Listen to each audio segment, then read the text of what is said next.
we are including this because as a collection, this is a full album. I would go with, and this was hard to place here, Conventional Weapons. Okay. Released over 2012 to 2013.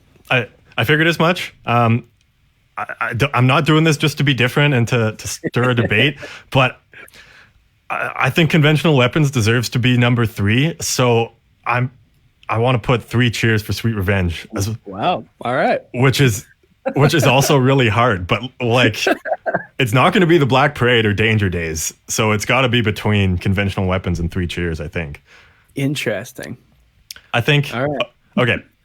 My rationale behind Conventional Weapons is that it's so hard because I'm like, but 3 Cheers is so good. So Conventional Weapons, not easy to do, actually. Yeah, it's kind of an unconventional way to release an album, you know? Like it happens more so now, but back in the early 10s, it wasn't super common to release it, you know, bits at a time. Now bands release like a song every couple weeks or a song a month or whatever. Like it's kind of a thing that happens, and then together it makes an album. But Conventional Weapons, to me, was the first one to really do that, besides, you know, release a couple singles and then here's the rest. It was, here's 2 songs, here's another 2, another 2, another 2, another 2. Kind of separate, kind of make an album.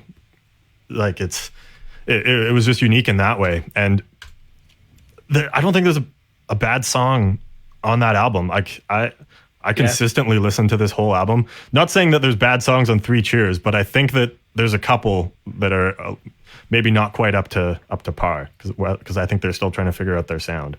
So that's my rationale for Conventional Weapons. Being higher. Yeah. Okay. So what do you have to say about 3 Cheers? 3 Cheers. Or do you want me to talk about Conventional? Because that's where I placed it. It was at number 4. That's where. Okay. Yeah. Talk about that one and why it's maybe down there. Sure. Yeah. Okay. Whatever So works.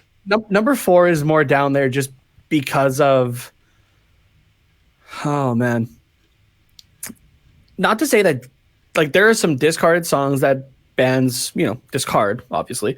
That, you know, if you listen to them after, like, a lot of fans will say, like, why wasn't this on the album or that sort of thing. But this is a collection of discarded songs, essentially. But, you know, together make up a great album that just, you know, it wasn't what they were wanting to do, right? So like this was after the Black Parade, and they scrapped all these songs, restarted, wrote Danger Days.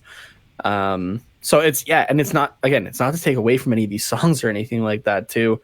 But there's just this is a case where this whole list is, I don't want to put this so low. But there's things just like a little bit more. Like it's such slim margin for error. So it's essentially take the top 5 in the division, and they're all 1 point apart.